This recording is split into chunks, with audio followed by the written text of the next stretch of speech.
Imagine a darkness so complete you can't see your own hands in front of your face. No streetlight bleeding through a window. No phone screen. No switch on the wall. Just black. And somewhere inside it, the sound of something breathing that isn't you. This was every single night for the first humans. Not a horror story. Not a bad dream. Just Tuesday. And the fear you feel, that small, involuntary tightening when the lights cut out and you're suddenly alone in a dark room, isn't childish. It's the oldest thing you own. Older than language. Older than fire. We tell the story of prehistoric danger as a story about animals. Saber-toothed cats, cave bears, hyenas the size of a man. And those were real. They were out there. But the predators weren't the deepest fear. The deepest fear was simpler and worse. The dark didn't contain the threat. The dark was the threat.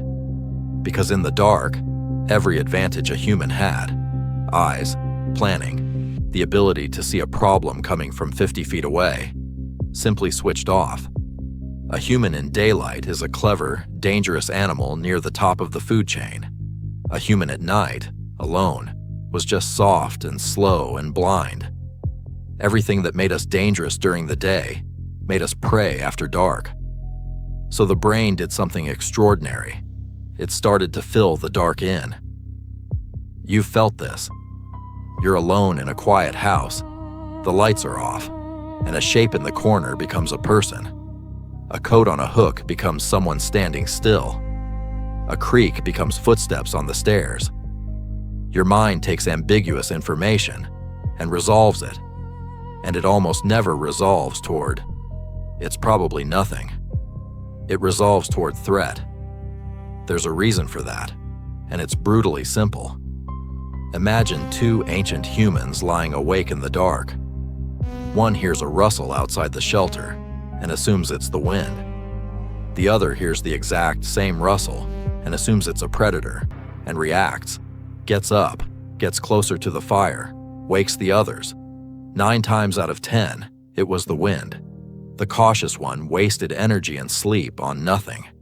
But the 10th time, it was teeth. And the calm one, the one whose first instinct was, it's probably nothing. That person, more often than the others, didn't live long enough to have children, or didn't live long enough to raise the ones they had. You are descended from the paranoid one. Every person alive today is.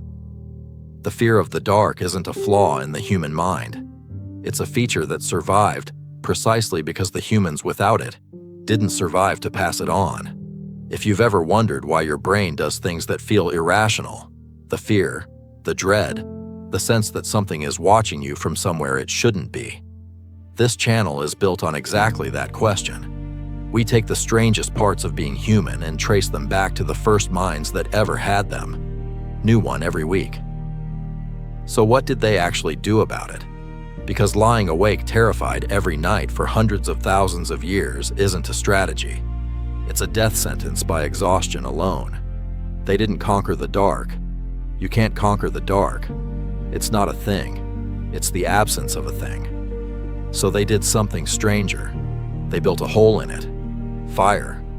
We talk about fire like it was a cooking tool or a way to stay warm. Both true.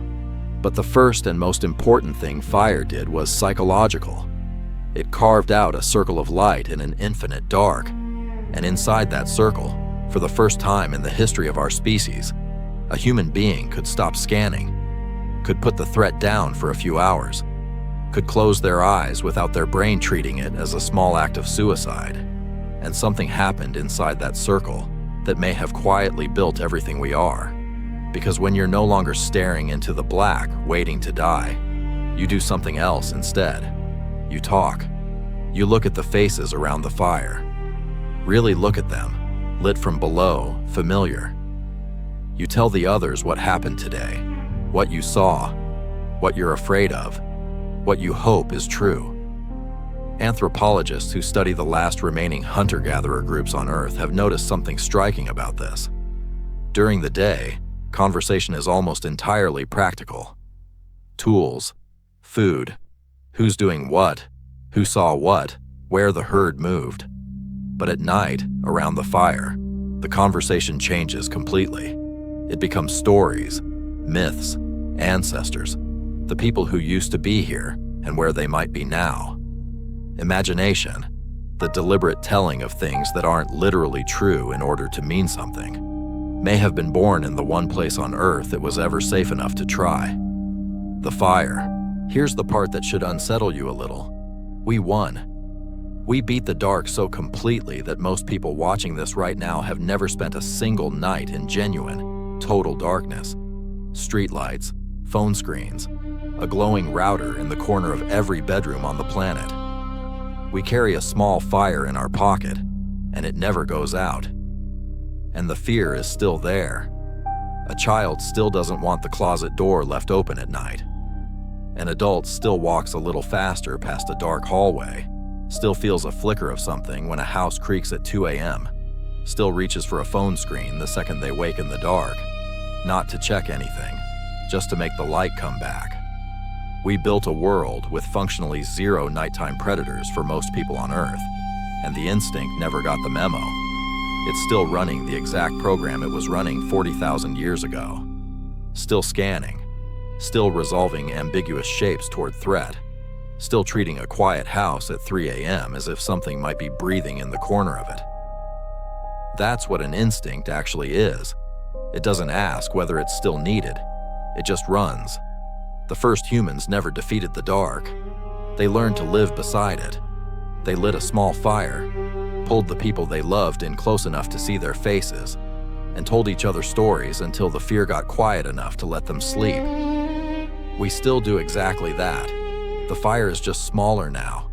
It fits in your hand and it has a screen. And most nights it's the last thing you look at before you close your eyes. Every fear you carry started somewhere. With a first human, in a first dark, facing something for the first time, and finding a way through it that worked well enough to pass down, generation after generation, all the way to you.